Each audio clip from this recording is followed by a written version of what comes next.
And thank you for everybody being here. We'll have a lot of people on this call today. I know everybody has been talking about, it's probably read in the newspaper, you've probably seen some other information, maybe on blogs or anything regarding this legislative session.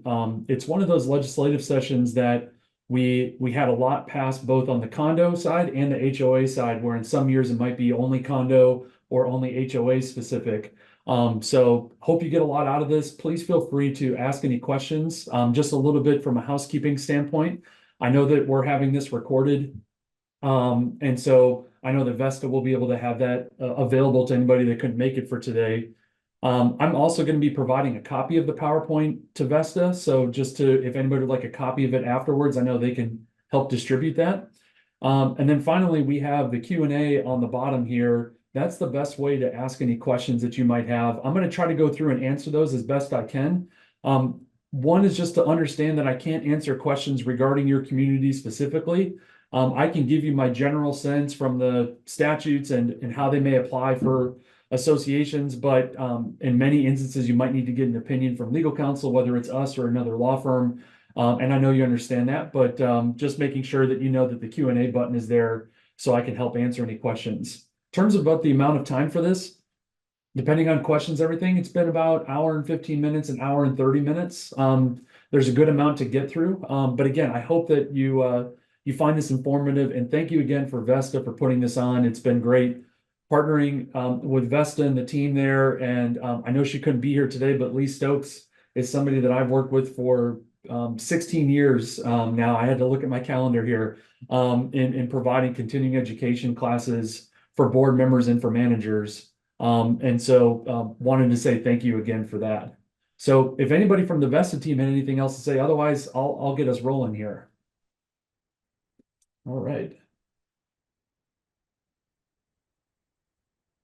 All right, so everybody should be able to see my screen here. This is the legislative update we'll be talking through. These are the bills that passed for associations that I thought would be applicable in some way, and I'll explain to you that some are more detailed than others. Certainly, you're probably familiar, have heard about, if you're in an HOA, it's House Bill 1203 that affects homeowners associations, and then 1021 is the bill that really affects condominium associations with more substantive changes. So we'll go through that. All right, so House Bill 1029, this is effective as of July 1st of this year. Now, the effective dates, I'll highlight those for each bill. Within these bills, though, there may be certain dates that differ from that, and I'll identify those as they come up. There's not too many of them, but I'll be sure to bring those up. But this is when the law actually went into effect. So for House Bill 1029, it establishes the My Safe Florida Condominium Pilot Program. And it's established within the Department of Financial Services. It is subject to annual appropriations. This year, I believe that about 30 million was allocated in the budget for this new program. And what it does is it provides for hurricane mitigation inspections and allows for the application by condominium associations for mitigation grants. And so one thing I will say, though, is that because it's brand new, there is a website. I have a link on the last slide for this, so you can get more information. If I can step back and say what the purpose is behind this, the purpose is for condominiums that are looking to make improvements to the condominium property, specifically for the purpose of hurricane protection and mitigation efforts. And that could be through replacement of the roof, or by providing some type of, whether it's hurricane shutters or impact, glass that are hurricane code compliant. And it's also required that if those actions are undertaken, that your insurance premium would go down if that work was done. So it's not like if you already have, something that would, doesn't really meet anything that's going to lower your premium, even if you do this work, then that's not going to apply here. The thing would be more, oh, if we go and install these, our premium will go down because it is making us more hurricane resistant. So that's one thing just to be mindful of. The other is that we don't have anything yet in terms of forms or applications because it is brand new. But what it is that there will be an inspection that can be done where you can apply as a condo association for an inspection to look at the property and say, like, if this work is done, this will lower your insurance premium. And so The inspection provided to the association has to include an inspection of the property and a report that summarizes the results and identifies recommended improvements. It can include a range of the cost estimates regarding recommended mitigation improvements, and then information regarding estimated insurance discounts, which is what we talked about. So then from there, you have an inspection that's done, and that if it shows that, yes, if this work is done, it will lead to a reduction in your insurance premiums, then you can apply for a grant, which is the state helping to fund those repairs. Grants may be used by the associations to make improvements that are recommended in that mitigation inspection report. The application for a grant must contain a statement by the president that the association has only submitted a single application for that property, as well as the name and the license number of each contractor that they intend to use for it. So you have to show not like, hey, we plan on doing this at some point, but also that here's the contractor that we picked out, here's their license number, and a notarized statement that you will complete those mitigation improvements. They want to know who you have lined up, what the cost is going to be, and that you put under oath that you are going to be completing those mitigation improvements. Association that is awarded a grant must complete the mitigation project to receive the final grant award and make the property available for inspection. The construction must be completed, and you must submit a result of that completion for final inspection within 1 year after receiving the grant approval.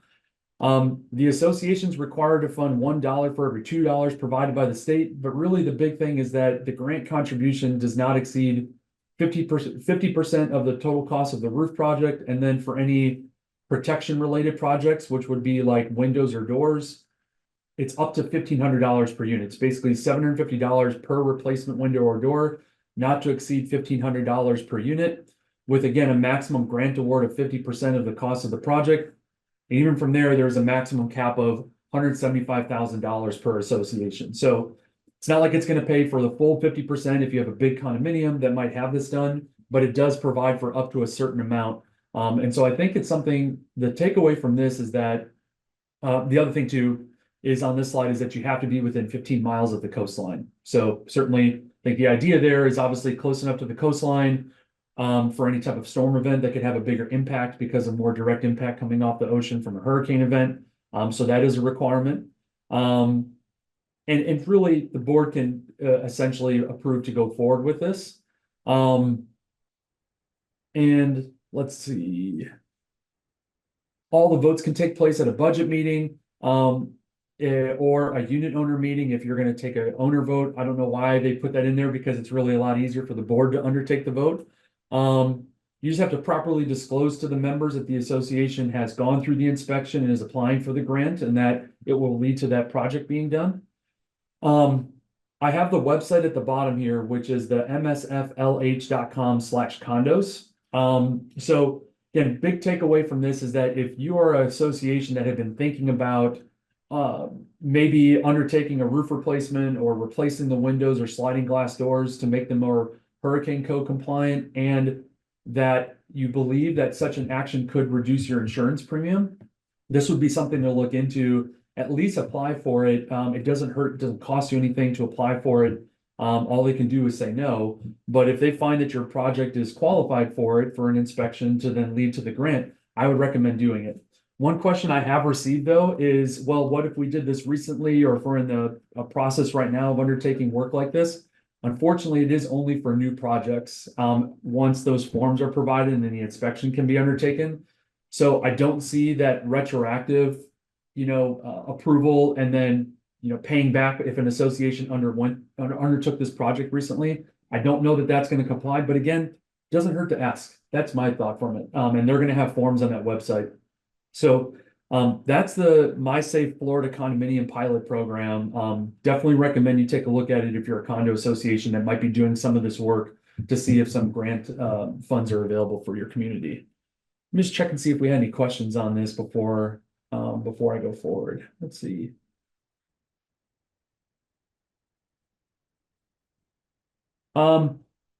There was a question about whether the legislature, I think, and I'll answer this right here because I know it's regarding condominiums and roof replacements, pass anything on the roof situation in HOAs.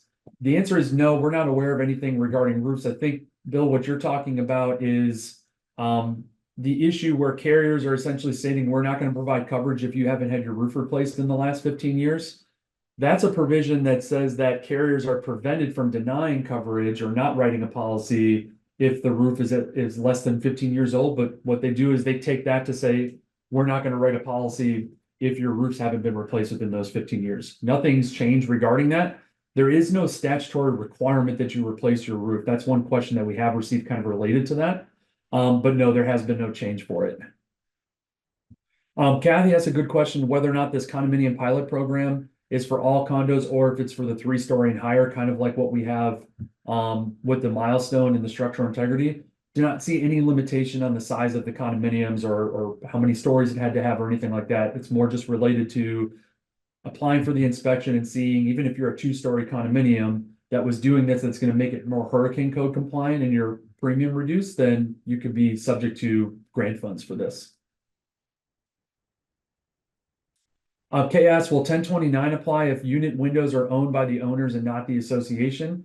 It's a good question. I think one thing that you need to look at as part of this is it doesn't change and provide the association with the authority to replace the windows if that does not otherwise exist in your declaration.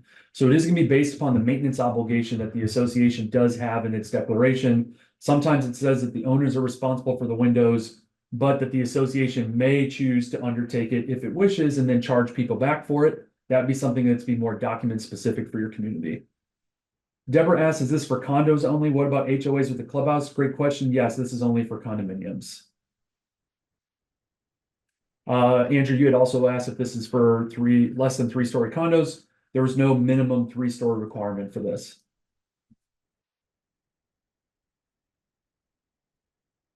Commercial condominium question. I did not see anything that limited it to only residential condominiums. I think, again, it's going to show that you have to have some type of an inspection done, though, to see if it's going to reduce your insurance premium. So, Lisa, I would check and apply for that if you're in a commercial condominium that was looking to do this. Pat asked if you're in 4 separate buildings, can we do 4 applications or is it just one combined? Need to double check that in the statute. I would do the big thing is that as long as you are not obviously double dipping for the same project, right? For the same building. That's where it says like a single application for that property.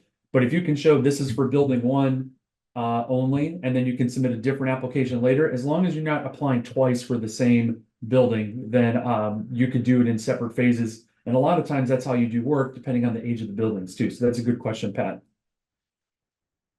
Is this a state inspection or do we have to obtain our own inspector? It's a good question, Peggy. One thing that I saw in there is that the Department of Financial Services would be listing out who the inspectors would be.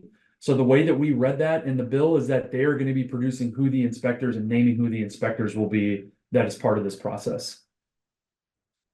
There's a question of whether or not this applies to co-ops. No, this is only, it says for condominiums.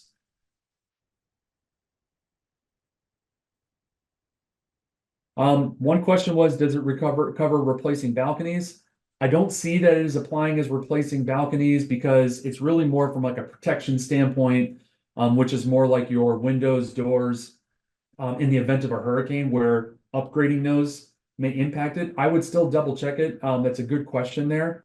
But I saw that as being for roof related and then for window and door protection, not anything to do with balconies. All right. All right, thanks everyone. We had some questions there for 1029. House Bill 1203, this is for homeowners associations. This is a longer one, and it's effective as of July 1st. With this bill, as well as with the big condo bill, there are changes related to management companies and your managers. And so I'm going to go through that. I kind of start that for any managers and certain requirements. So for this on the HOA side, it amends chapter 468 for community association manager regulation. And it says that any manager that provides services to an HOA, so an HOA under chapter 720, this does not apply to condos. This is only HOA specific, just to be clear. And same thing, it doesn't apply to cooperatives. You have to attend at least one member or board meeting annually. That's a given. I'd be surprised if any manager that works with an association doesn't attend at least one meeting annually. This is a big one, though, that we've seen from a management perspective, that you have to make this information available, which is the second bullet point. You have to provide members the name and contact information of each manager or representative of the management company, that person's hours of availability and their summary of duties. That has to be made available on the association's website or mobile application if you do have one. If you don't have that, you have to proactively provide that information in the same manner as like a mailing, for like a member meeting or something like that. So another reason why it's probably good to have a website so you can show that you comply with it by posting it on that. The other thing is that there's an obligation to update that information within 14 business days after a change in the information. So if your manager changes and you're assigned a different manager, you need to update the members with the new information for who the manager will be. The other thing too is that the management contract has always been an official record that can be requested as part of an official record inspection request. This makes it more, this last bullet point, that if an owner reaches out and says, I want a copy of that contract, you have to kind of proactively provide that to them rather than say, well, come to our office and we can make all official records available to you. And so this is more putting that in line with something like you have to make the governing documents available upon request and not just say, here are our boxes, our official records, go find everything you want.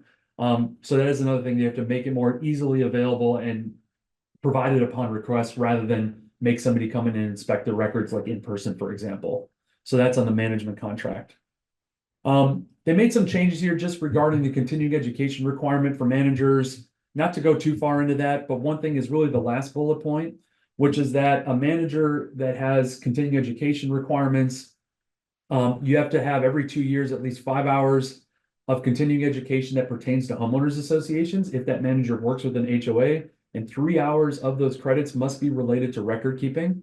I've received a lot of questions on this. We don't have clarification yet. I believe that a week from almost exactly right now, that this council from the DBPR, which is the Department of Business and Professional Regulations, they are meeting to go over these bills and to talk about making information available on these education requirements.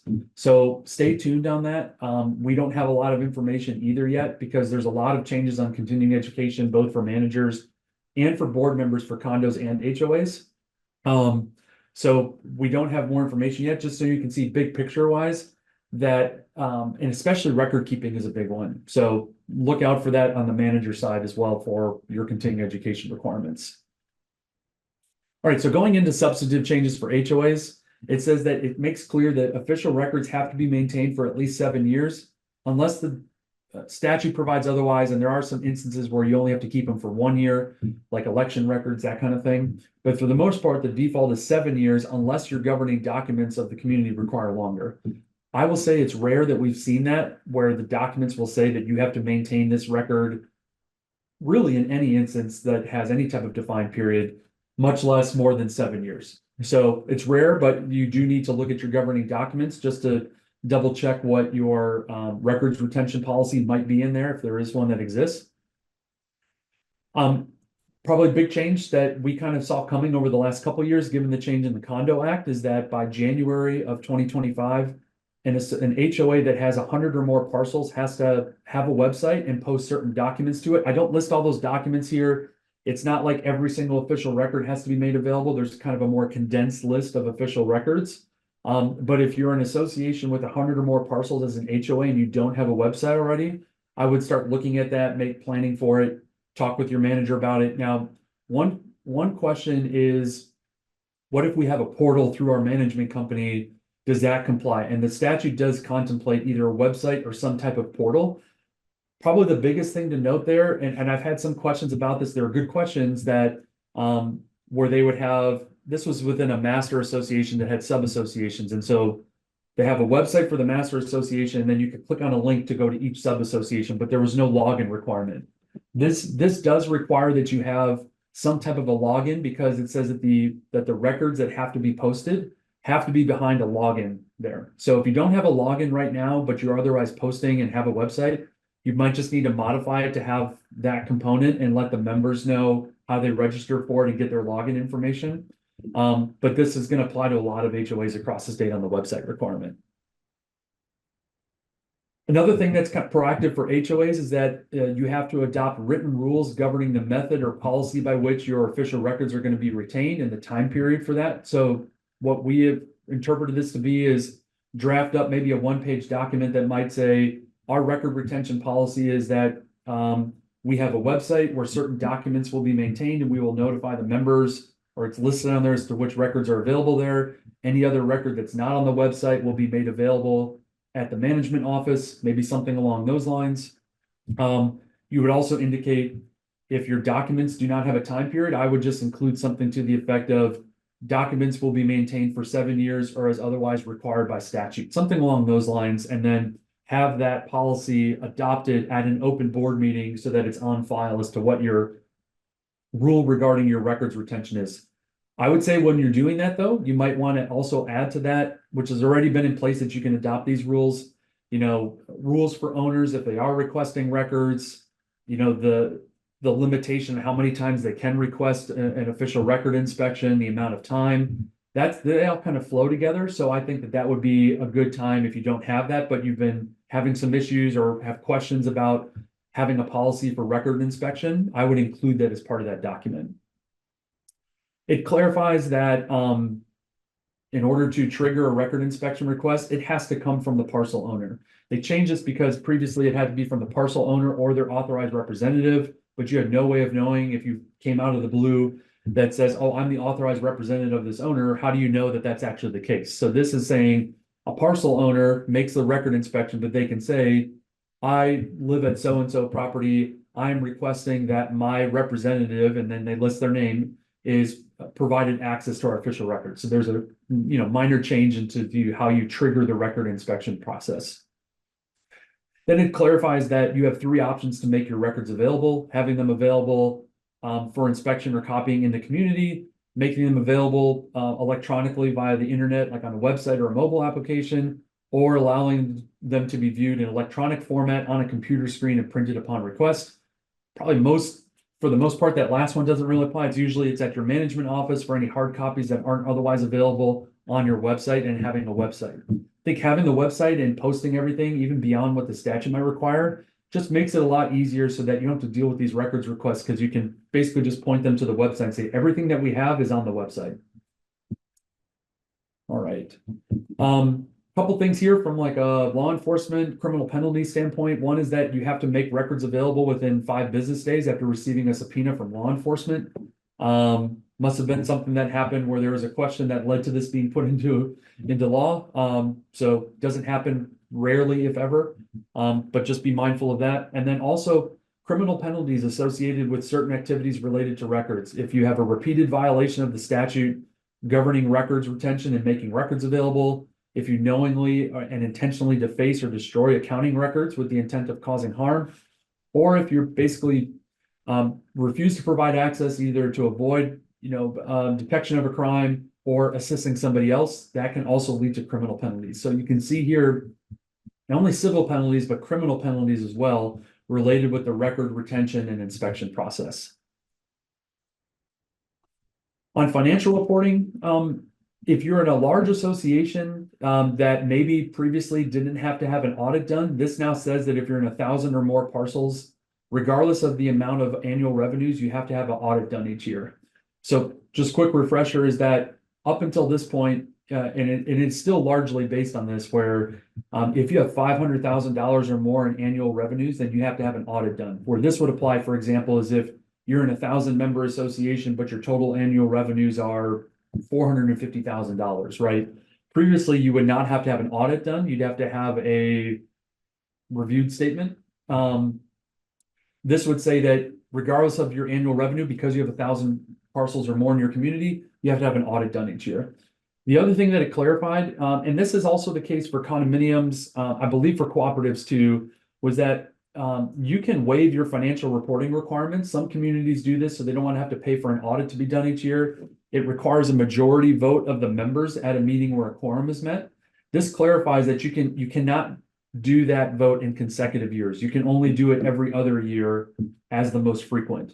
So if, let's say you have a member vote in 2024, by the end of this year, say I make a motion or we have a vote of the members to waive our audit requirement and instead, have a reviewed or a compiled statement done, and that passes, then for your 2025 year, you cannot have that vote. You'd have to have the audit done. Next thing on debit cards, just know that using debit cards for an association context is a no-no. What they've added here is that if you do use a debit card, and it's not for an association expense, it's considered to be theft. And so just that's one thing. Another reason why it's not good to use a debit card. Obviously checks or credit cards are fine because again, there's the ways you can track that and purchases and everything else.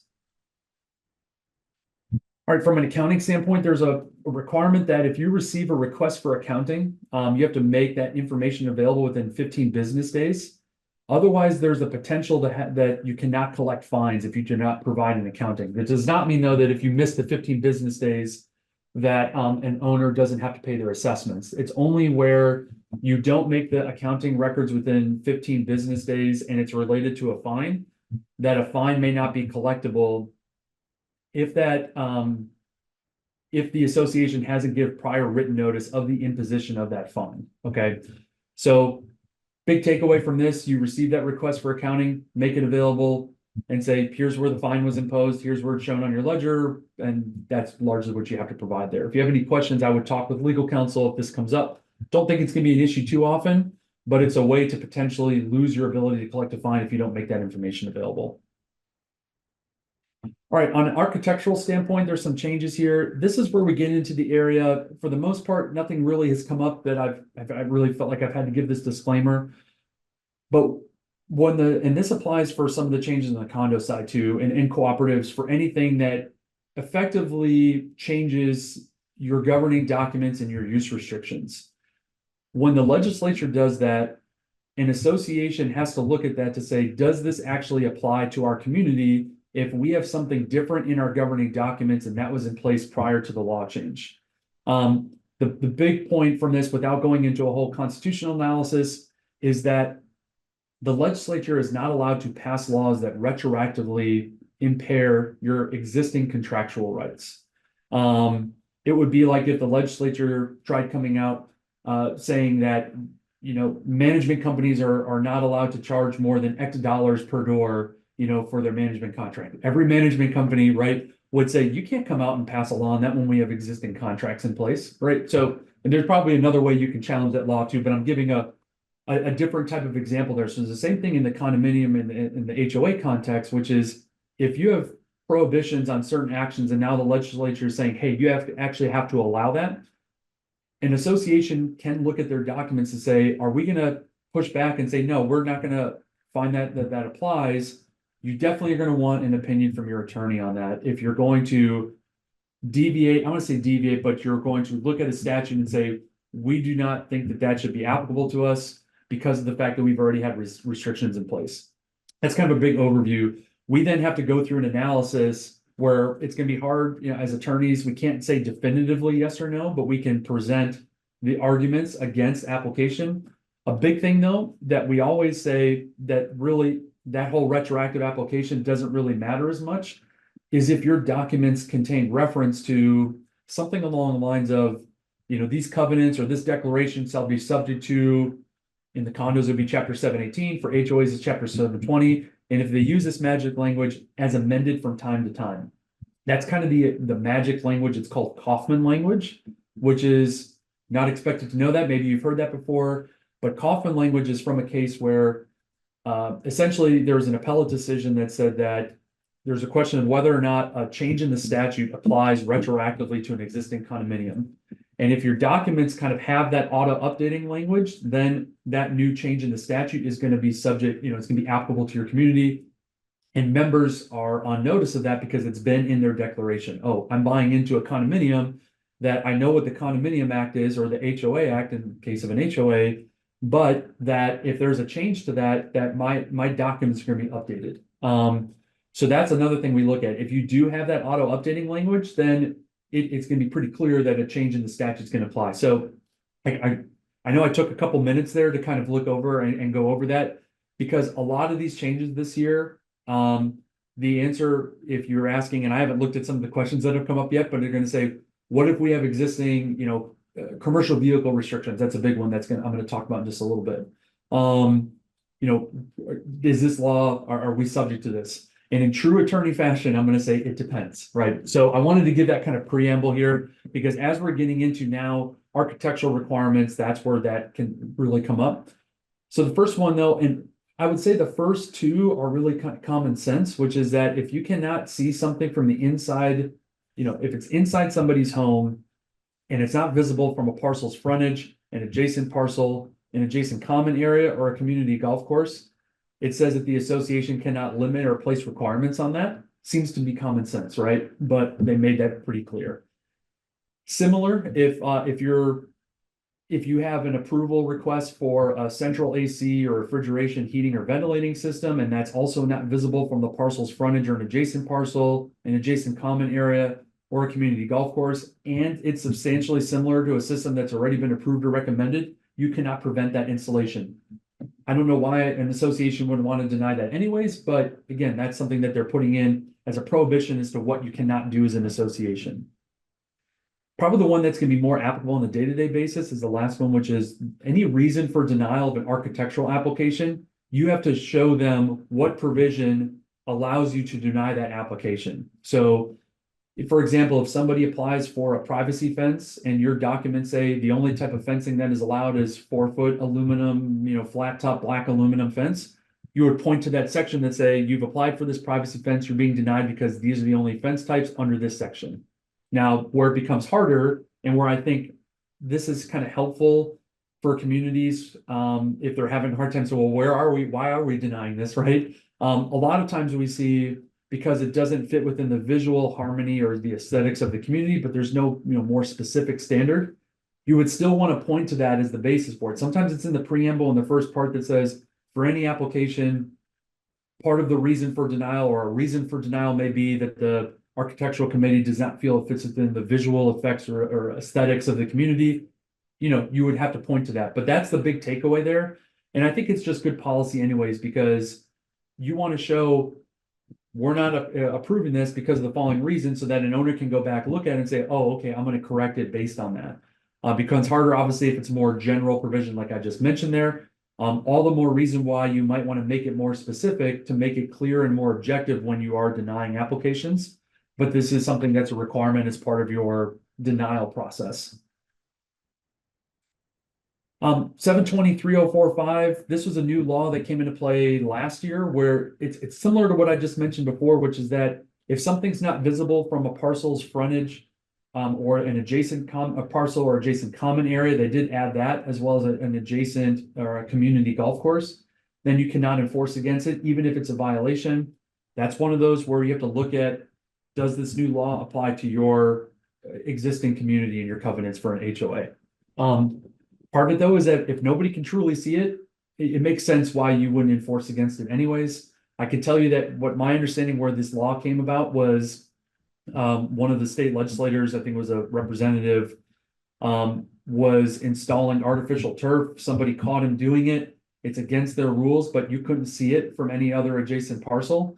And so he said, why should I get a violation letter? Why is that against, why can this be enforced against me when nobody can see it anyways, right? And so that's again, if you're running into this where somebody tries to cite this and say, you can't come after me for it because it's not visible. I would look at that, see if the statute applies.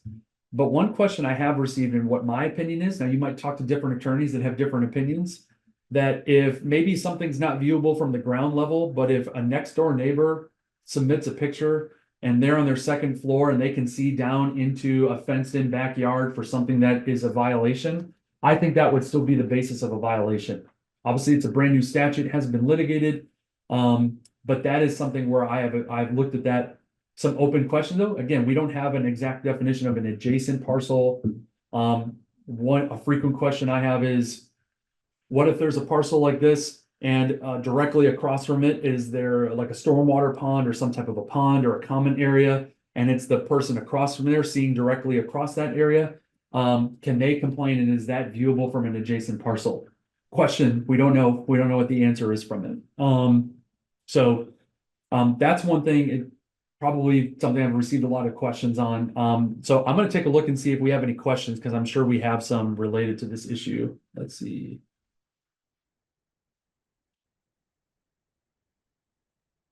All right. I think Becky had a question going back to official records. If it's requested to be printed, who pays for the print? The association is allowed to charge for copies to your official records. It has to be reasonable. And so I think it's like 25 cents for color and maybe 10 or 15 cents for black and white. It's basically what your actual costs are associated with the actual printing of it. John said we have 25 condominium buildings in our community, so can we apply and get $175,000 max grant for each building roof replacement project? It's a good question. I don't know if that's related specifically to the association. I would need to double check that. I would look at that bill and confirm that. I believe it's for the entire association rather than on a per building basis, but it is something to look for. I would apply for it for each one and let them tell you no that you've reached your maximum amount. That's just what I would do. Stacy asked a question. 10 business days is not changed for the records request. That's correct, right? It's just for a subpoena from law enforcement that it's 5 business days rather than the 10 business days for a regular official record inspection from an owner. Kevin says, I use a debit card to auto pay utility bills and other recurring monthly expenses. Is this no longer allowed? Just know, I mean, if it's a proper association expense, it doesn't mean that you're going to be charged for theft or anything like that. But if you're an association that's using a debit card to pay its bills, I would switch that and get a credit card or have something else, because you want to show, the whole point of that is having a trail, being able to show what the charges were. And if there's a potential, fraudulent charge at some point, that you can go back and report it to the credit card company. So that's what I would do, but there is basically a no-no on the use of debit cards for in the association context.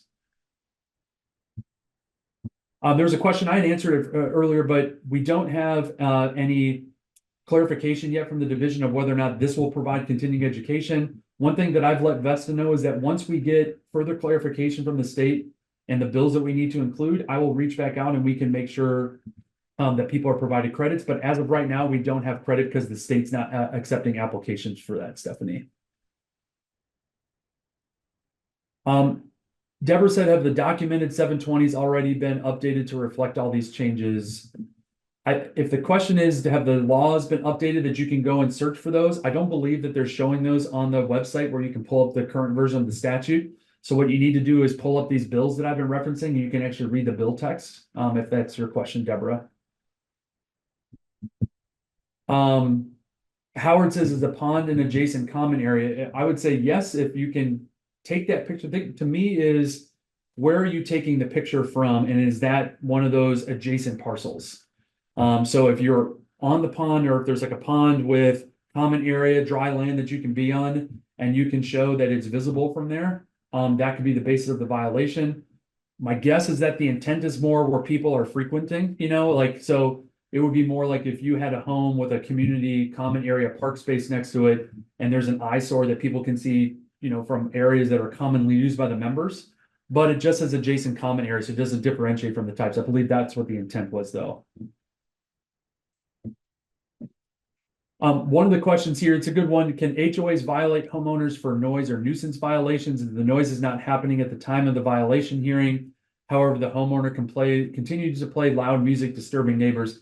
So that can still be the basis of a violation. What the issue there is, and I'm going to get to that in a little bit here on the finding process, is that if a violation is corrected by the time the hearing takes place, or even within 30 days after the notice is provided, if a fine can be imposed or not. So there's going to be some limitations for HOAs on the ability to fine for certain violations. That doesn't mean that a violation cannot be enforced against. You might just need to go and seek, a court order through the appropriate process, which I'll talk about in just a little bit. But there are some limitations on the ability to fine. So there's a distinction there. Howard says, if your covenants do not have Kaufman language, can some of these changes override the covenant, which are contracts between the lot owner and the association? Each owner signed a legal binding agreement when they purchased their property to obey the restrictions. Can the law override what is effectively a business contract that predates the law? So Howard, that's a good point. I think that's what I was mentioning here, is that the argument against the law applying is if your community has a restriction that's different from it, and you do not have those auto updating laws. And so owners can say, I don't want the association to allow commercial vehicles because I bought in here with the idea that we're not going to have commercial vehicles and owners being able to park those. I'm going to get to those in just a little bit. That's the argument for the law not applying if you don't have that auto updating language. I think the board needs to go through and undertake an analysis of that. If there's an issue that comes up, if an owner tries to argue, you can't come after me, I'm good at Googling and I know that a law came into effect regarding this. That's where you would want to talk and get an opinion from your attorney on that. And then the board can make a decision as to whether or not it's going to consider the law to be applicable or not, but it's going to be really in conjunction with your manager and your association attorney.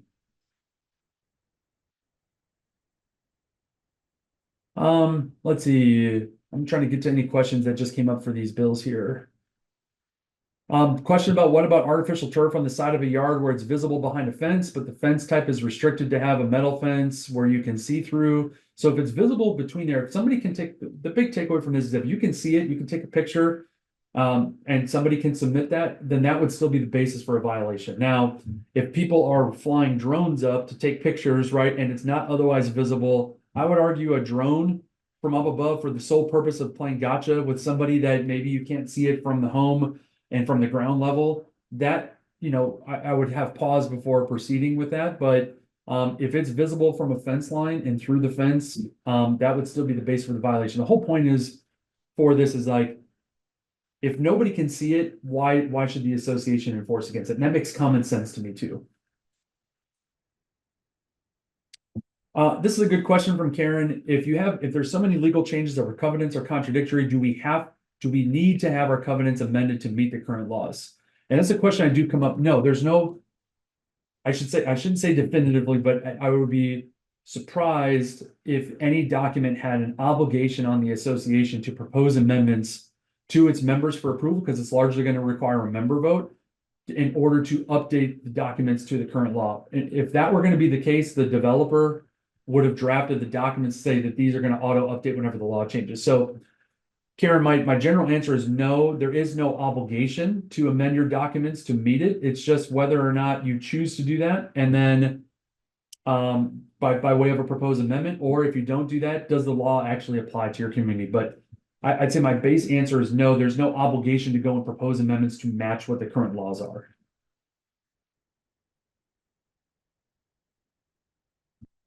All right. I'm going to take one more question because they come in quicker than I can answer. I want to keep going on this. So thanks everyone for bearing with me. Last question I'm going to take is, can a fee be charged hourly to the association or owner in order to gather the official records for an official request? It's a good point. In the condo context, the only thing you can charge is the actual hard cost of copying. For an HOA, if it takes more than 30 minutes to compile the records and it's more to make those copies available after an owner inspects them, then you can charge a personnel cost, but I believe it's capped at $25 an hour, and it has to be that it took longer than a half an hour to make those records available for copying afterwards. All right, I'm going to continue on here. Finding and suspensions. There's lots of changes here, and I already kind of talked about a lot of them. One is that, so if you're familiar with the fining process, the board imposes the fine. That's the general rule, but that the fine cannot be imposed unless it's approved by the committee that's made up of 3 or more members that aren't directors, officers, or employees, or family members or relatives within a certain degree of a director, officer, or an employee, right? So there's board on the front end, committee though is the final say. They say yes or no, and if they say yes, that's only when the fine is imposed. But in order to get to that committee, you have to give at least 14 days notice of an opportunity to attend that hearing in front of the committee. What this changed on the first bullet point is that you can't set that committee hearing longer than 90 days out though either. I've never heard of that happening. Most communities are trying to, barely meet the 14-day requirement, but it does say that you can't set a committee hearing longer than 90 days out either. It does clarify that you can have that finding hearing via telephone or electronic means. The written notice of the committee decision must be provided within 7 days of the date of the hearing. So that's a requirement that committee meets, then they have to give written notice within 7 days after that. And within that notice, it has to, and this isn't new, but last year, and I just want to remind everybody on the HOA side is that as part of the finding hearing notice, you have to list what the violation is and reference the governing document provision. You also have to say what action needs to be taken to correct the violation. So that's in the hearing notice. And then in the notice from the committee afterwards, if they are imposing the fine, if it's still in violation, you again have to remind them, this is what you need to do to correct that violation. So that needs to be in that post-hearing notice. The big change that's going to affect a lot of associations is that if the violation has been cured before the hearing, then the fine cannot be imposed. We see this really applying for communities that have a lot of parking restrictions or parking violations or trash bin violations, anything that can be repeated, but also quote corrected quickly, but then repeated again. It's going to be the way that the statute is written, it's going to be very difficult to fine for those. Like if you park, let's say somebody parks on their grass at night and then they go to work the next day, they've corrected that violation because it's no longer on the grass. If they come back again that night, that's a new violation. And so if a community wants to try to treat that as an ongoing, you're gonna have to kind of make the argument that it's repeated so much as to be an ongoing, uncorrected violation. But you can see where the issues are with that. And it's not only if it's corrected before the hearing, but also within 30 days after. So that notice that goes out of the committee's decision, it tells them, yes, we've approved the fine. Here's what you need to do to correct it. And that the fine is imposed, you have to give at least 30 days before it formally goes on their ledger or is able to be collected. And so then the same thing though, is that if they correct that fine, that violation within that 30-day period, then the fine cannot be imposed when that time period runs up. It's because they've corrected it. I think the focus on this is for compliance. I've spoken with lobbyists that have worked on this and oppose this bill, and I just said the way that we read this, it's going to be very difficult to fine for certain violations that are going to affect communities, especially I just think in the HOA context, townhomes, which are subject to, if they're chapter 720, that the most frequent violation that we know about in the townhome context are parking violations. It's going to make it very difficult.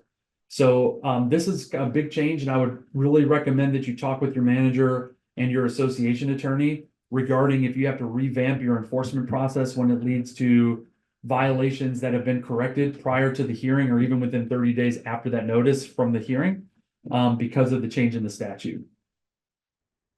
Talks about when attorney's fees, if you do go after somebody because they are still in violation, it says that the attorney's fees essentially start from the date after the fine is imposed going forward. And so there's a clarification on when you can get attorney's fees from a party for a violation. Two types of violations that they specifically state are not subject to violation unless they exceed this time period are, trash bins. I also include, it says garbage receptacles. I would include also recycling bins that as long as they are out no longer than 24 hours before or after the pickup time, then they cannot be the basis of a violation. This again is one of those where if you have rules or a provision in your declaration, especially against this, and you do not have that auto updating language, there's a question as to whether or not this new law applies. Same thing with holiday decorations. Maybe you have a requirement that decorations be taken down within a certain period of time. This says that even if you have that as a restriction, you cannot go after them and consider it a violation unless you give 7 days basically notice of saying, here's our rule in place, you're still in violation. If you do not take these down within a week after the date of this notice, we will treat it as a violation subject to enforcement. So those are two things that they actually specified for extra time periods or what may or may not be a violation. Again, subject to your documents and whether or not these new laws apply. I'm sorry I'm repeating myself, but it's just very important to reference that when you have bills like this that come out that attempt to tell an association what it can or can't do with its restrictions. Fraudulent voting activities. So they talk about what voting activities constitute a first-degree misdemeanor. Main takeaway from this is anything to do with changing a vote, aiding or abetting the commission of a fraudulent voting activity, intimidation, bribery, all of that can lead to a potential criminal charge in the HOA context. Now, and that's also the same thing for condos. We're going to get to that in a little bit, but it's the same provisions. I had a good question that came up within the last couple of weeks though, which is what if we are proposing an amendment, or what if I'm an individual running for the board and I'm asking people or sending out communication, hey, I'd like for you to consider voting for me. That's not what this is addressing. What this is addressing is, harassing somebody to the point of saying, you better vote for me or else, or I made the joke of like tailing somebody home, intimidating them, letting them know that they should be voting, or obviously fraudulently changing a signature. That's what this is meant to address, not asking people to participate or saying why they should vote for you. That's not what this is about. This one, I know there's a lot on this. There's a provision in 720.3075 of the HOA statute that talks about prohibited clauses. The main point that we reference this right now is really there's a provision in there about flags and what flags are allowed. This says now that you're prohibited from having in your documents the following items, and this is where I've also received some questions. One is an HOA cannot preclude an owner or their tenant or guest from parking their own personal vehicle, even if it's a pickup truck, in the driveway or any other area that the property owner otherwise has the right to park, as governed by the state, county, and municipal regulations. So if you have like a prohibition against pickup trucks and that's their personal vehicle, this law would say you have to allow them to park that. Next one is that HOA documents may not prohibit, regardless of any official insignia or visible designation, a property owner or their tenant, guest, or invitee from parking their work vehicle, which is not otherwise a commercial motor vehicle. And there's a statute there that defines what a commercial motor vehicle is, but that's different from what most associations consider that to be when they enforce their documents and put rules in place. That's really based upon a weight limit for the most part. And so it's not going to really be, I will tell you that a pickup truck or a van that might have, and that's it's that person's work vehicle and they live at the property. If that has a decal on it, it's likely not going to be designated as a commercial vehicle under that statute. So then the way here is that, hey, that's my car, I use it for work, and I have to go back and forth in my house. I shouldn't have to park that vehicle outside the community and then get a ride back in or something, right? The argument here is that you should have to allow that on the driveway or not force it to be parked solely in the garage, for example. This is one of those where, again, if you have restrictions in place already, you don't have that auto updating language. I know some communities are already fired up about this, but that is something that basically preventing an association from enforcing against somebody that has a work vehicle with a decal on it that from parking in their driveway. Next one is more for communities, especially that might have new construction. If you cannot prevent a vendor from coming in if they're not otherwise on a preferred vendor list. I've always cautioned communities anyways against doing this, that you're stepping into some issues there of having a preferred vendor list in the first place. I really want to look at your documents and allowance for that, but this would have a prohibition against that. The same thing of prohibiting vendors from coming into an owner's property if they don't provide proof of a professional occupational license. Just know that there's some limitations potentially on associations denying access to a vendor going to an owner's property. That's a big takeaway from it. Then the last one, again, there's a prohibited clause. An association cannot preclude operating a vehicle that is not a commercial vehicle under 320. So if it's not one of those as designated in conformance with the state traffic laws on public roads or right of ways, or the property owner's parcel. So again, a further expansion as to what can be parked on property. I'm going to check and see if we have questions because I'm sure I want to make sure I address them while I'm thinking of it, and we're talking about this process. Let's see.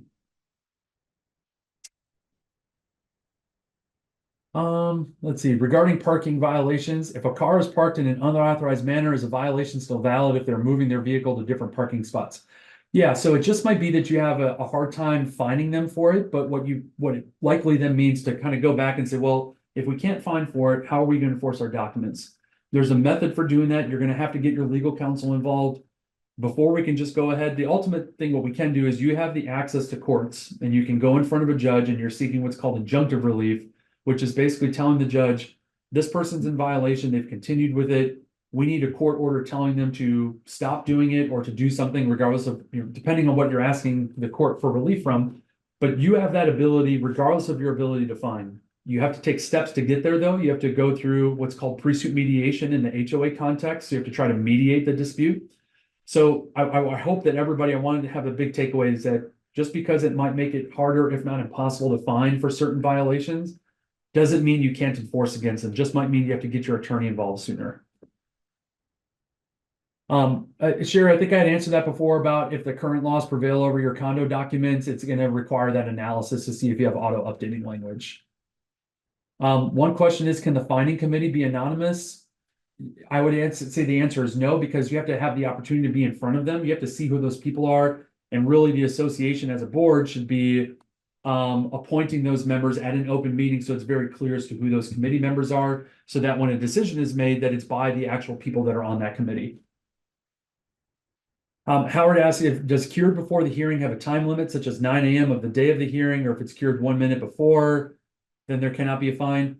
It's a good question, Howard, but I would say that it's almost a moot point because as long as they even cure it within 30 days after that notice is provided, that you cannot still impose that fine. So let's say if they corrected it 1 minute before the hearing, the committee might say, well, we don't have proof that that violation's been corrected, so we're going to approve the fine. But if the owner then submits information to the management company or to the board saying, hey, maybe the committee didn't see it in time, but I did correct it on this date, and you can see that it's been corrected, you would still, as long as it's within that 30-day time period of when the notice was provided, then the violation's not going to be able to be fined. Chris said the hearing may be available to the owner electronically, but doesn't the committee need to meet in person? No, that's a good question. This clarifies that you can actually have a fully virtual committee meeting for the fining process. One question was, can an unpaid assessment be used to hold an approval for an architectural request? That's kind of beyond the scope of what the legislative changes were. I will tell you that I would want to have very specific authority in your documents before you can do that, and especially like probably in your declaration or your covenants and restrictions before you deny and otherwise what could be valid architectural application. Lori said, if the committee has to send written notice of a decision within 7 days of the hearing date, should the letter say you have 30 days to correct the violation? When do you actually charge them for the fine? Yeah, so let's say if the committee met last night and somebody, the example I always like to give, if somebody put up a basketball hoop and you prohibited basketball hoops in your community, right? Committee says, yep, this is a violation. We approve. It's been up for at least 10 days. We can charge $100 per day, up to $1,000. So a fine has been approved in the amount of $1,000. You would then send them notice that the committee met its determination as the fine has been improved. You need to correct this violation by removing the basketball hoop. And then if you do not do so, then the fine will be collectible against you. And then you would put that date in there 30 days out from the date of the notice. So that's how you would handle it, Lori. Jessica said, what if a car blocks the sidewalk while in the driveway and we can't block the sidewalk? That would certainly be, you'd look at, one, that's something you can report potentially to code enforcement if those roads are public and within the right of way that the local enforcement agency has the ability to enforce traffic laws against. But even if it's private and you have a restriction against that in your documents, you would be able to still treat that as a violation. Whether or not you can fine for it, if they correct it by the time like we've talked about, that'd be one thing, but it'd still be a violation. One question is, what's considered a personal vehicle? Good question. I think it's going to be fact-based and to show, if there's a question of whether or not it's their actual personal vehicle versus we had this come up where an owner owed a business and it was actually an airport shuttle business and they had workers come in and dropping off cars. I do not interpret this to mean that you have to allow fleets of cars in your community and parking on the driveway. It's more for, this is my personal vehicle, and I think you could require proof of that if there's a question on it. So that's a good question. What about parking in front of the house in the street, in front of somebody else's property? Again, it can be based on what your documents may provide as to what's considered a violation. What about our trailers of any kind for work covered as not finable? That's a good question, Stephanie. I think for this is focused on if somebody has their vehicle that they need for work, then they should be allowed to park that. That's what the legislature is trying to say. That doesn't mean, though, this is not providing an exception that, a trailer is not something that somebody needs, right, to get back and forth from their work site. I would still be able to, I would feel comfortable defending an association, for example, that had a prohibition against trailers to say, hey, maybe we need to allow you now to park your actual vehicle that has a decal on it that we might not otherwise have been able to enforce, or we might have prohibited. That doesn't give you the ability to always bring your trailer in along with that vehicle. I think the purpose of this is to allow somebody to go back and forth and not have to hide their car if they don't have the ability to park it in their garage, for example, something like that. What if they say it's a first responder, but it's a state commercial truck? Again, that's going to be fact specific. We'd have to take a look at it to see if it's enforceable or not. And that's on the next slide, actually, that we'll talk about. All right, I'm going to hold off on any further questions because I keep getting more and I want to keep going on with our presentation here, okay? But thanks, everyone. I'll try to get to questions at the end too, or as we keep going along.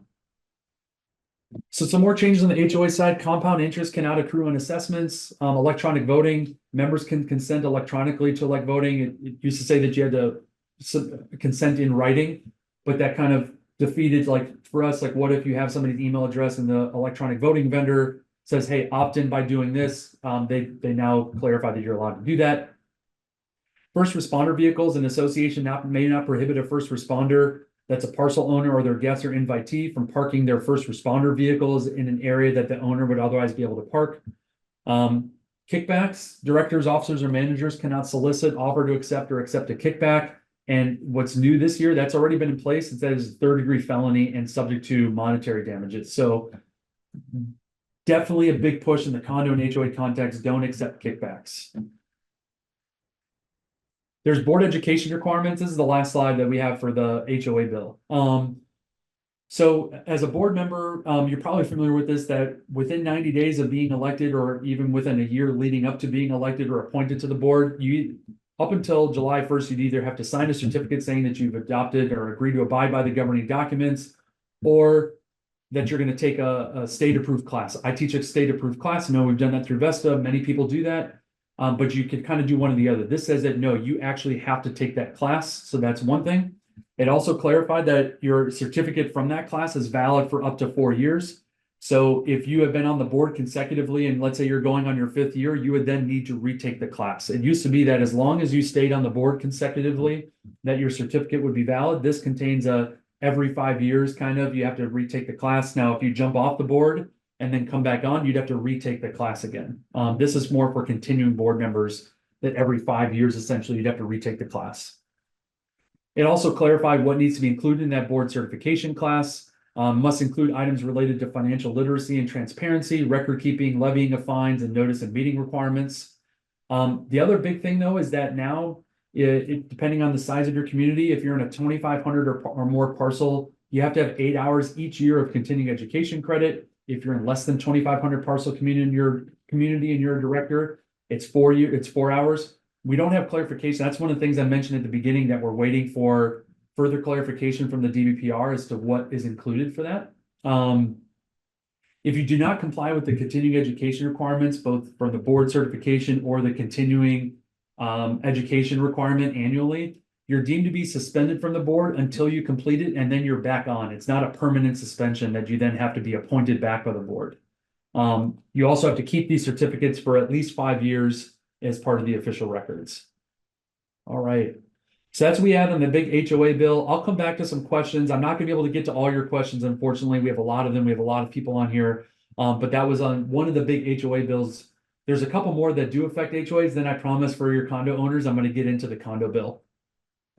Takeaway from House Bill 293, HOAs are required to have hurricane protection specifications. You might already have those in place, but this is creating a proactive requirement to say, if you want to install hurricane protection, you need to do so pursuant to these guidelines. Now, you can require submission through the color, the material type, and so on. But what we see and what we've been telling communities that we work with is that if you do not have something specifically related to hurricane protection, you should do so, even if it already kind of matches what your existing requirements are for modifications. I would just want to make that clear. And so you might need to go back and say, well, I don't know if we actually have that. This is also the same thing for condos too. So if you're in a condo, I'm going to get to that in a later bill, but you do need to have hurricane protection so that owners, when they apply, they know what is or is not allowed. Hurricane protection includes, but is not limited to, roof systems that are recognized by the Florida Building Code that meet those certain standards. Permanent fixed storm shutters. It opens a question of, what if somebody wants to install permanent storm shutters? Do you have to allow that now? It's a good question. It's something that we need to look at further, but it opens the door potentially for it. Roll down track storm shutters, impact resistant windows and doors, polycarbonate panels, reinforced garage doors, erosion controls, exterior fixed generators, fuel storage tanks. And then this is the catch-all. Any other hurricane protection products used to preserve and protect the structures or improvements on a parcel governed by the association. So again, take a look and see if you have guidelines regarding this. If you have questions regarding whether or not they comply with the statute, I would work with your legal counsel on it. What I would say, though, this is one of those things similar with like renewable energy devices. I would not want to get on the bad side of saying that we're being overly restrictive, of denying somebody their ability to install something to protect their home that's otherwise hurricane code compliant or protection, right? So I always treat that with an eye here, whether or not legally that would be the correct position from an owner. I think judges would be naturally inclined to say, hey, it looks like legislature felt pretty strongly about this and they're trying to protect their home. Are you being overly restrictive, or are you denying something that's improper? So just keep that in consideration when you're adopting hurricane standards. All right, so this next bill is the condo bill that also has some, first talk about real quick the management company side. So management companies, once they stop managing a community, you have to return your records within 20 business days after termination of the agreement.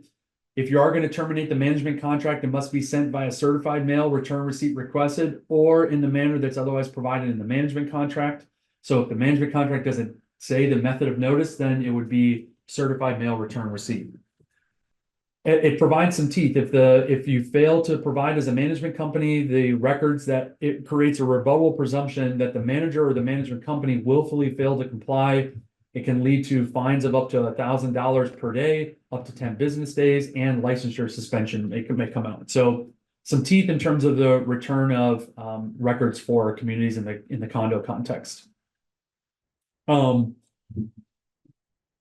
A manager or management company must disclose to the board of a community association any activity. Actually, you know what? I believe this actually applies in the HOA context as well as condos and cooperatives. I think this is for managers generally. Need to double check that, but I believe it actually applies to all. It was included as part of the condo bill. A manager or management company must disclose to the board of a community association any activity that may reasonably be construed as a conflict of interest. So what is that? Well, if the management company, obviously you already have a contract with them for the management services, but if they are offering to provide another service, or they have a financial interest, whether it's the manager or the management company itself. So if there's an affiliated business where there's an ownership interest there, that needs to be properly disclosed as a conflict of interest. Doesn't mean you can't do it. You just have to properly disclose it and go through the appropriate steps, which is on this slide, which is that if you do receive a bid that exceeds $2,500, even if that might not meet the threshold by statute for when you have to competitively bid, this would require a competitive bid requirement. So it's kind of deviating from the existing statute when it involves a management company that has a conflict due to a service that it's offering separate from the management side. 2/3 of the board has to approve that contract. And that, the written disclosure must be included as part of the contract and as part of the minutes of the meeting. You also have to, at the next membership meeting, disclose the existence of the contract to the members. And it's voidable if you fail to provide notice of that conflict. The members can vote, and once they realize that there was a conflict that existed and it's avoidable, and failure to disclose any conflict is grounds for disciplinary proceedings. So just addressing from the manager side some things regarding records, returning records, as well as conflicts of interest. All right, going into condos, just small things. There wasn't really a big change this year on the condo safety for 3-story and higher for either the milestone or the structural integrity. The only thing is that they exempted if you're in a condo, even if it has 3 stories. Now it's only 3 stories or less. But if you're only 4 units or less and it's 3 stories or less, then you are not subject to the milestone inspection requirements. Previously you were, because it used to be for 1 to 3 unit dwellings. This says now if you have 4 units in one building only, if they're 3 stories or less, they no longer have to comply with the milestone requirement. It defined what constitutes a condominium property, but really for our purposes, the hurricane, what's considered to be hurricane protection, what is considered a kickback. For any new condominiums, there is a requirement. You have to actually have in the new declaration a statement of whether the owner or the association is responsible for the installation, maintenance, repair, or replacement of hurricane protection that is for preservation and protection of the property. So you have to actually say on hurricane protection if the owner or the association is responsible for that. That's for new condominiums going forward. So going into the kickbacks, just like on the HOA side, if you accept a kickback from a service provider or somebody that is attempting to be a service provider, it's a 3rd-degree felony and also subject to monetary damages.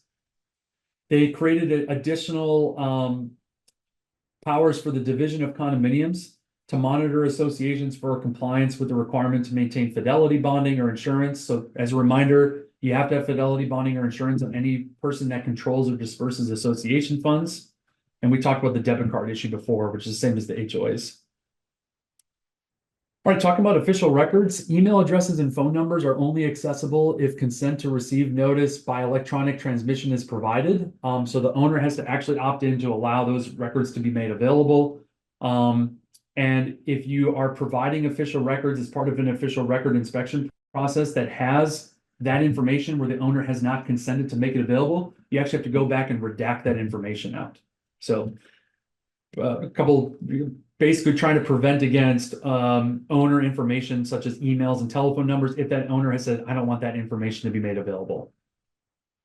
They also clarified that official records now include all invoices, transaction receipts, or deposit slips that substantiate any receipt or expenditure of funds by the association. All copies of building permits, copies of education certificates, these are all part of the official records. Official records have to be maintained in an organized manner. An add-on here is that the association must make reasonable efforts to obtain and recover lost, destroyed, or otherwise unavailable records. It's not enough to just say, well, we don't have that, and here's what we do have available, and then it ends with that. It says, no, if we actually don't have something that we're supposed to have, we have to make a concerted effort to show that we tried to obtain that record. So again, with official records, in response to any written request to inspect the records, association has to provide a checklist. So that's a new thing that you have to make a checklist available to say which records were made available when there was an official record inspection. That can be perhaps like these records were made available in person versus these records are available online. And you have to keep a checklist for each record inspection that's done. So the idea being, if I wanted to make a record inspection request for my condo, I go to the management office a week from now and I get this checklist. Management company has to keep a copy of that to say related specifically to my record inspection. So I know it's gonna be an additional burden for you as a management company, but just know that this is a proactive like requirement now that you have to have that. The idea being somebody requested these documents, here's what we actually made available at this date and time to confirm the checklist that was there. If a manager or director knowingly and repeatedly violates the checklist requirement, it's a second-degree felony. Repeatedly means more than 2 times in a 12-month period. There's a first-degree misdemeanor for knowingly defacing or destroying accounting records with the intent to cause harm. I kind of think that those 2 things should be reversed, if anything else. And then it's a 3rd-degree felony for any person who willfully and knowingly refuses to release or otherwise produce records to avoid or escape the detection, arrest, trial, or punishment or for commission of a crime or assist somebody else, right? So again, criminal penalties associated with denying records access if it's in furtherance of a crime. Also part of official records, copies of all building permits issued for ongoing or planned construction, and that must be posted on the association's website or a mobile application if you have a website. The financial report for the condo association must be delivered by mail, personal delivery, or email if you've consented to receive notice electronically or by fax. And you have to provide a notice that a copy of the most recent report will be mailed or delivered within 5 business days after receipt. So it's actually, this is a little bit of a typo, but it basically says that a report's available, either we're providing you a copy proactively right now, or you can make it available upon request. So there's just more of a proactive requirement for making that record available. And just like in the HOA context, an association cannot vote to waive or reduce the financial reporting requirement for consecutive years. Actually, I'm going to go back to that second bullet point. What this is actually saying, you actually do have to provide a copy of that proactively and not just say, oh, it's available. What that and part is saying that if somebody later on still requests that you have to make it available within 5 business days after receipt of that request. So that could be especially for like new owners that weren't there when the last one was sent out. So more of a proactive requirement to make that financial report available, regardless of whether or not somebody actually asks for it. Okay, so there's a change to the website requirement for condos. If you're familiar with it, I think since January of 2019, condos with 150 units or more have had to have a website. This now expands it to say that if you have 25 units or more, you have to have a website. Now it can be either a website that the association owns its own domain, or I've been asked a lot, what if we have a portal that's made available where we keep all these records that were required and owners have a login? That to me is fine. That's complying with it. The whole purpose of it is to have a way to make records available and access online and a method where the owners provided a login information to do that. But you can see here now it's going to be a lot more condos in the state that have to have a website but it's as of January of 2026. So there's about a year and a half almost when you have to have that website versus the HOA side that now only have, less than a half a year to have their websites now for 100 parcel or more. HOA, it's 25 units or more in the condo context. For condominiums in the bylaws, this is another one of those where is it questionable whether or not this applies for existing documents. Whenever they talk about meeting notices and procedures and that sort of thing, that could be one of those where analysis is required because it could be more of a procedural change that could be applied retroactively. Again, talk with your attorney if you're concerned about this. But, I think it's good practice anyways. If you're a condo with at least 10 or more units, you have to have at least a quarterly board meeting. A big change here though, is that the right to speak at a meeting includes not only agenda items, but also related to construction projects or the status of revenues and expenditures during that year, or other issues affecting the condominium. So you can see here, it's a pretty broad expansion of what was previously that you only are allowed to speak on or comment on agenda items. So this is something that boards are really going to have to maybe adjust their policy of how they have allowed comments at member meetings. I'm sorry, for any board meeting or unit owner meeting. It's not just agenda items, but also for those other items that I have listed there in that second sub bullet point. Another big one too, if the agenda for the board meeting includes the approval of a contract for goods or services, a copy of that contract must be provided with the notice and made available for inspection. Or if you have a website, you can put on the notice, we're having a board meeting, here's our agenda, approval of such and such vendor, and you can put a notation on the bottom, copy of contract available on association website or something like that, and that would comply. But that needs to be also put on the website in the same amount of time as the notice has to be provided, right? You can't put it on 5 minutes before the meeting starts. The whole purpose of this, as you can see, is for members to kind of understand and have time in advance to read any contract that the board is considering adopting. Now, again, this is only condo specific. It's not for HOAs or cooperatives. Now, let me go back real quick. Is it good practice to make that available? I certainly think so. More information you can provide to members, the better, even if it's just like a practical issue, but it is a legal requirement now for condos. So this is a different part. So just like for HOAs, condo board members have to take the DBPR approved board education course. It's no longer you either sign something or you take the course, one or the other. You do have to take the course. So the same as HOAs. What is different though, is that the state now says that course has to be at least 4 hours long and include instruction on the milestone inspection, structural integrity reserve studies, elections, record keeping, financial literacy, levying of fines, and the notice and meeting requirements. So we're waiting for clarification. Like I have an approved course. It's not necessarily 4 hours long. We're waiting for clarification from the state as to how to comply with that for new condominium directors.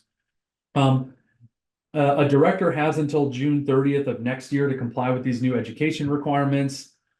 For HOAs, a certificate's valid for 4 years. For condos, it's 7 years. So if you're a condo board member that, for better or worse, stays on your board for more than 7 years, it's only on that 8th year of consecutive service that you would have to retake the class.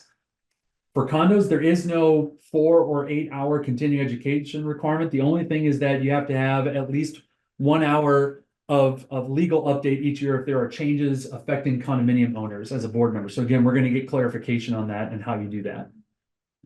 The failure to timely complete your education requirements, again, just like the HOA context, is that you're deemed to be suspended from the board until you can show that you brought yourself back into compliance there. This is just for funding reserves. The main takeaway from this is that if a local building official has deemed your condominium building to be uninhabitable, you can stop requiring owners to pay a portion of their reserve funding until such time that the unit is deemed to be habitable. So it kind of gives owners a break from funding reserves. I think the idea behind that is, especially if it's like a total loss and you're going to have insurance monies available, doesn't really make sense to keep funding reserves for a building that might have a total loss. I think that might be the idea behind it. It also could just be to provide some relief to owners to reduce their assessment requirements. The other thing too is that you can use reserves for making a unit habitable. It's really the only time that you're allowed by statute without a member vote to use reserves for other than their intended purpose. But again, it's only when a local building official has deemed the building to be uninhabitable. that you can then take those reserve funds and make it habitable. And then once that's done, you have to then start collecting reserve funds again, and you cannot use it for other than their intended purpose. I did want to clarify that a 4-unit dwelling, even if it's only 4 units and it has 3 stories or more, you still are required to have the structural integrity reserve study. So that's, you might not have to have the milestone inspection, but you do still meet the requirement for the structural integrity reserve study. One thing though, there is a change on this for all 3-story and higher condos is that you either have to provide a copy of the structural integrity reserve study to owners, or a notice that if the completed study is available upon inspection or available for inspection and copying upon written requests, you have to provide them notification of that option within 45 days after receiving the structural integrity reserve study. And you also have to file a statement with the Division of Condominiums that the structural integrity reserve study was completed and that the association made that available to owners either proactively or upon request. So that is a requirement for all condos that have to have that done, that when you get that, you have to tell owners. So a little more of a proactive requirement and the filing with the state. Any director or officer offense, any director or officer that's charged by information or indictment, in other words, criminal charges for certain crimes, must be removed from office. The board can fill that vacancy until the suspension or the term ends. Now, while that charge is pending, you cannot try to appoint that person back, and they cannot be elected back while the charge is pending.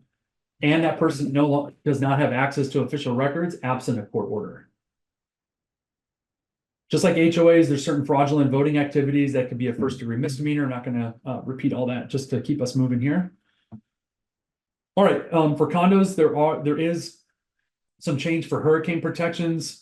Associations are required to adopt hurricane protection specifications for buildings, which can include the color, style, and other factors deemed relevant by the board.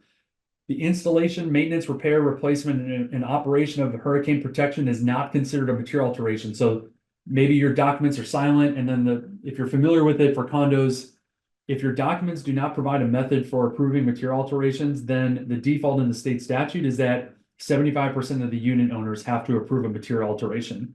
This then says that regardless of any of that, that even if it might either require a member vote normally or even in your documents, that if it's related to hurricane protection, it's not considered a material alteration. The board may require that unit owners install hurricane protection that complies with or exceeds applicable building codes. It also must have a majority of the voting interest approval if the installation, maintenance, repair, and replacement is not the responsibility of the association. If hurricane protection complies with or exceeds current applicable building code has been previously installed, then owners cannot still require owners to install something. The board may not refuse the installation or replacement of hurricane protection by an owner that conforms to those specifications. So again, big thing with specifications, if you're going to adopt them, make sure you can live with them, right? That's the big takeaway from that. An owner is not responsible for the cost of any removal or reinstallation of hurricane protection, including windows, doors, or other apertures, if its removal is necessary for the maintenance, repair, or replacement of other condominium or association property for which the association is responsible. So if the association is doing work, has to remove some hurricane protection that's an owner's, you can't then, as an association, go back and say, hey, our work is done. You have to go pay to put these back up. If the removal or installation is completed by the association, costs may not be charged to the owner. If the work was completed by the owner, the association must reimburse the owner for the cost of removal or reinstallation. The statute also provides that the removal or reinstallation of hurricane protection is the responsibility of the owner and the association completes the removal, then the cost is the responsibility of the owner. So we're trying to reconcile that with above. I think the idea there is that if an owner removes something and then puts it back up for their own work, they are, of course, responsible for that cost. I think that's what the takeaway should be. If an owner has already installed hurricane protection that complies with the applicable building code, then they're excused from any assessment levied by the association if that work is then done project-wide by the association. You can't then charge that owner back for theirs, but they can still be charged for any work that's associated with the common elements. So lots of changes there. I would say if you have questions regarding, probably big takeaways from hurricane protection is one, make sure you have standards in place, and then also really understand your documents as to who's responsible for what and what the association can or cannot force an owner to do. That's probably big takeaways from that. Just know that this new law applies potentially, again, subject to auto updating language, and really double checking with legal counsel on that, depending on what project you want to undertake, or if you're going to try to force owners to do something. That's probably the biggest takeaway from this. Just one brief thing too, they amended the statute for if you're in a condominium that recently turned over or is developer controlled, they have what's called a statute of repose. So a statute of repose is it's kind of a version of a statute of limitations in the effect that a statute of limitations begins to run on a claim that you can bring from when you knew or should have known of an issue. And for condos for construction defects, that's 4 years from when you knew or should have known. But regardless of, even if you don't become aware of something until much later, there is a time limit to bring a claim that was recently reduced down to 7 years last year. It used to be 10 years for what's called a latent defect. The good thing though is that for condos, it says that 7 years only begins to run from the date of turnover going forward, not from the date of when the buildings were constructed. So that extends the time period so that you'd have to bring a construction defect claim. I think if you're in a condo association that does potentially have those and you're not sure, really, I would recommend reaching out to your management company and talk to your legal counsel. We've assisted a number of communities, probably close to 60 or 70 communities across the state with construction defect issues, and timing is such a big thing. So this was a nice change. It's actually from a law firm that we worked with. We actually helped contribute to the lobbying effort for this, just because we felt so strongly as our firm that this is a protection for associations. So if you're wondering if this applies to you, it's always important to know your time limits for bringing claims for construction defects. You might say, why is that so important? Well, you want to have a time period to go after the responsible party that caused your damage, not have it be an owner cost as a repair issue, right? So that's the big takeaway there. Last thing here on this next couple slides is just know that the association cannot retaliate against somebody that might otherwise bring a valid, or at least what they feel is like a good faith claim or complaint regarding association conduct. So this is kind of an anti-retaliatory statute for associations. So it's unlawful to fine or discriminatorily increase a unit owner's assessments or decrease their services or bring or threaten an action for possession or other civil action, including defamation, based on certain conduct. And what can that conduct be? Well, if an owner either complains in good faith to a government agency, or they organize, encourage, or participate in an owner's organization, they submit or information or file a complaint alleging violations, criminal violations, or a violation of Chapter 718. If they've complained to the association regarding violations of that, there's other certain violations. So if an owner does that, you cannot retaliate against them, right? So it's kind of a way to prevent owners from stifling, people from bringing what otherwise may be, good faith complaints.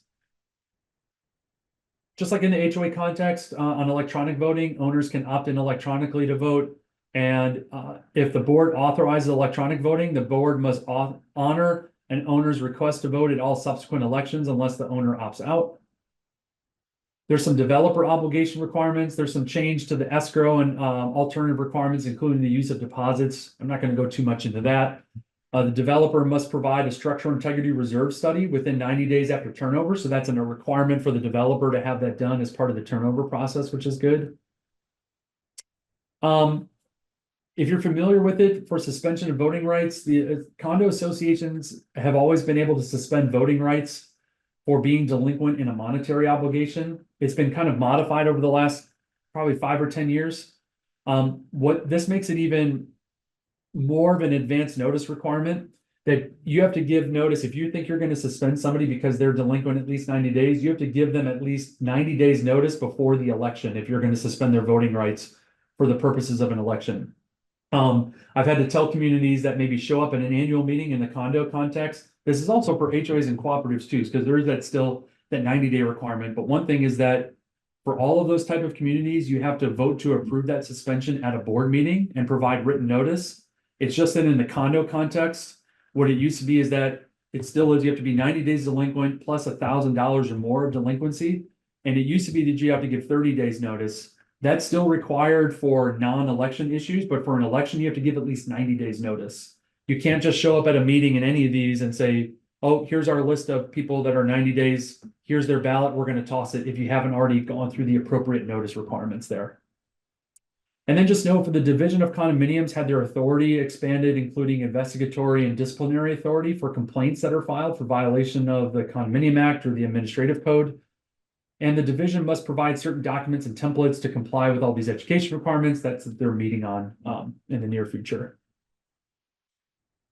All right, we're coming down to our last couple of bills. Let me see. I'll take a couple of questions here because I've got a lot of them lined up, and I want to make sure we get everybody out of here. And I'll answer a couple more too. So I'm just going to pick one here. Let's see. All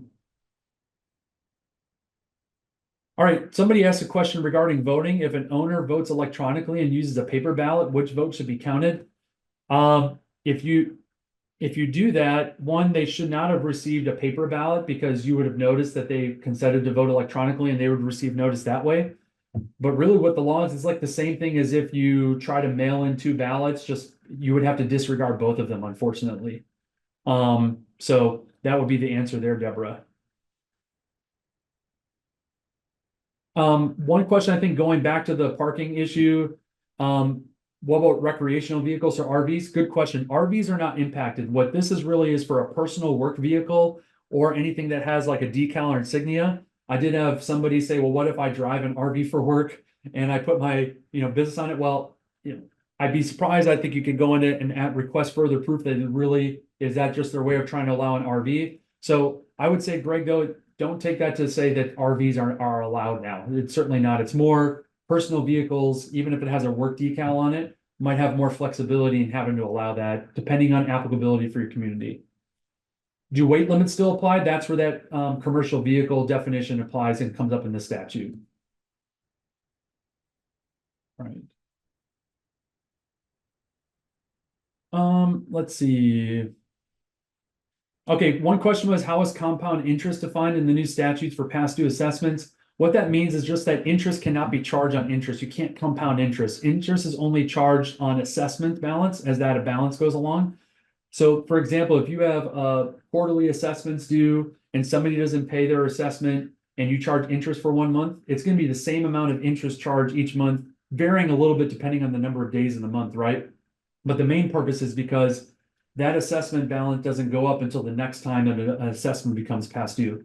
So one thing though is that you cannot charge interest though on the previous interest. That's what the prohibition is on compounding interest. One question was, does annual continuing education start at the time you are elected to the board or a calendar year? Yeah, so it's a good question. We're actually going to get clarification. At first I thought you meant for the board certification requirement. But if you're like an HOA director that, let's say you're appointed or elected in November of each year, does that mean you have to cram in 4 hours? We don't have clarification. It's a good point. I think we're going to get some more information from the division on that. I could see that being, prorated potentially for that year and then calendar years, for as long as you're on the board. But I don't have a good answer because we don't have clarification from the division yet on it. Is a generator considered hurricane protection? Deborah asked that. Good question. In the HOA context, it talks about fixed generators as being something for hurricane specifications, but they're just because in a condo though, much different, right? Because that would be installed in the common elements generally.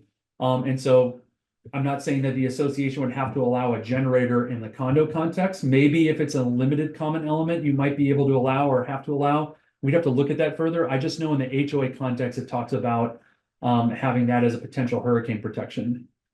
Yeah.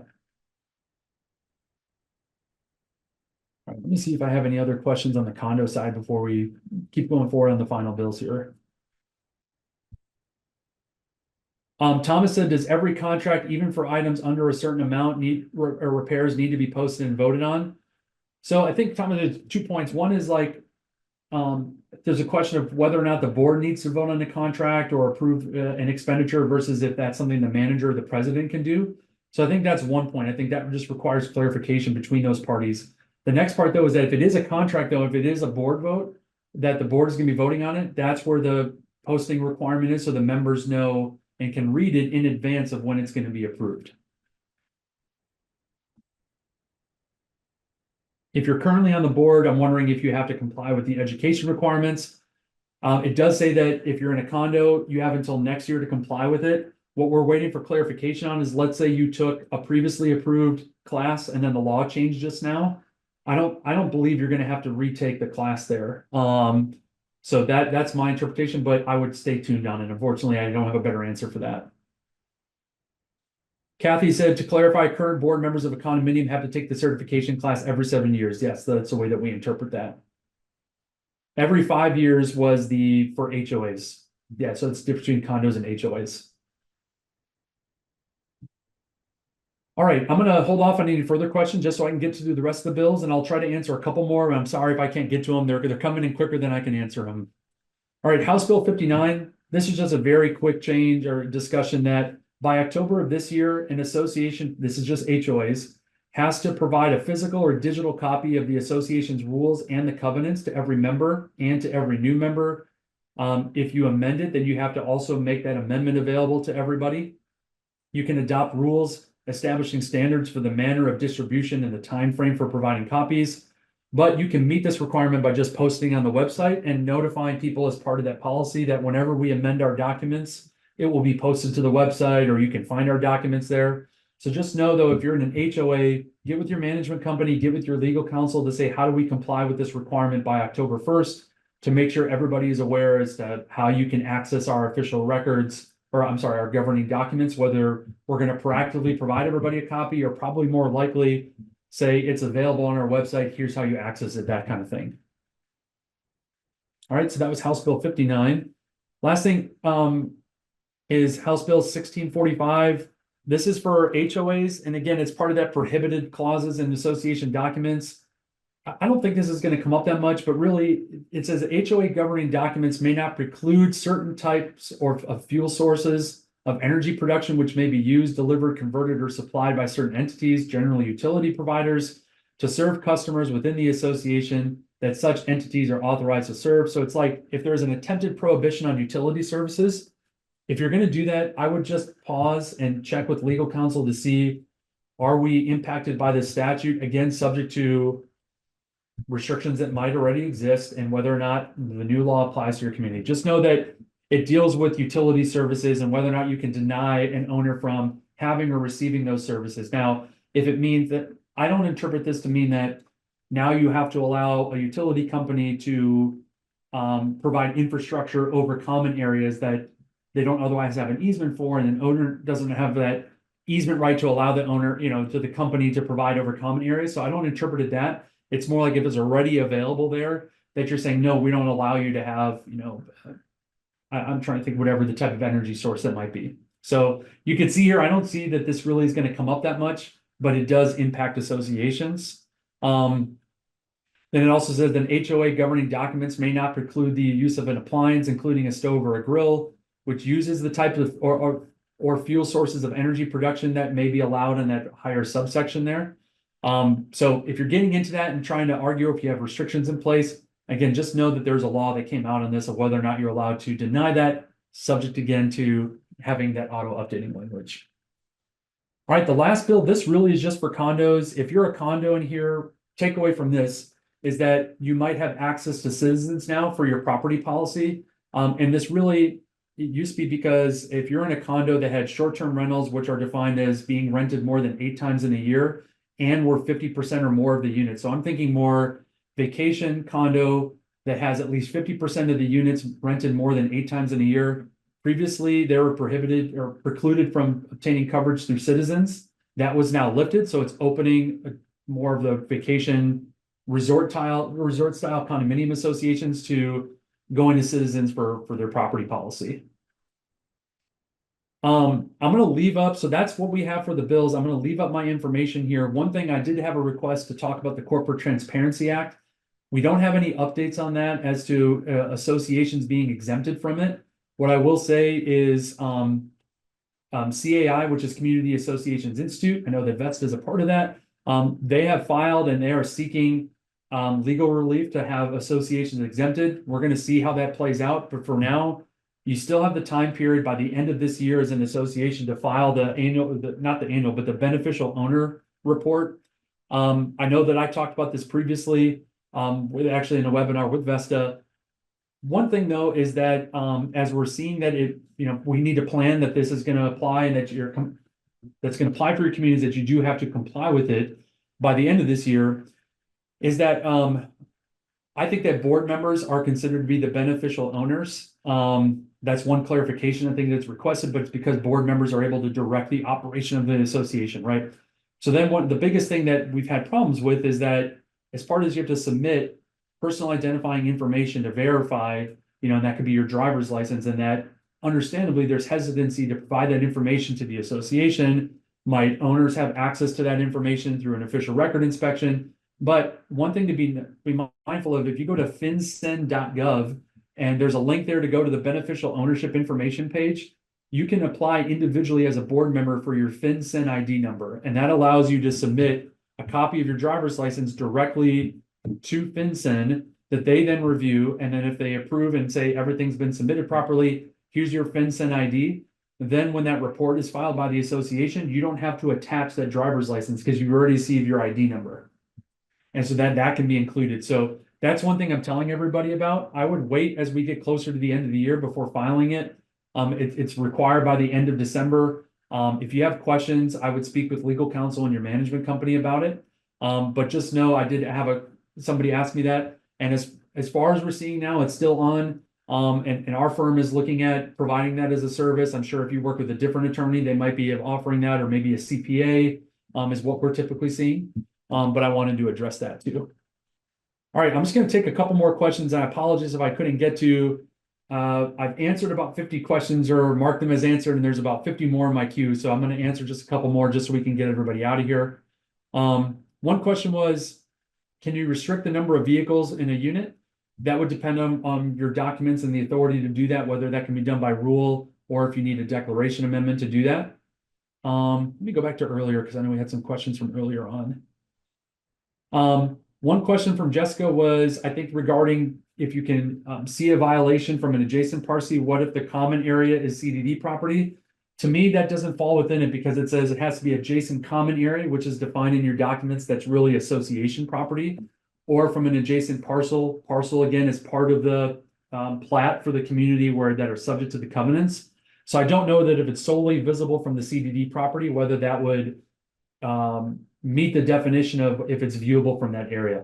So probably is another area though. If it's visible from CDD property, you could probably find a way for it to be visible for another one, but no, it wouldn't meet that, the ones that I talked about before.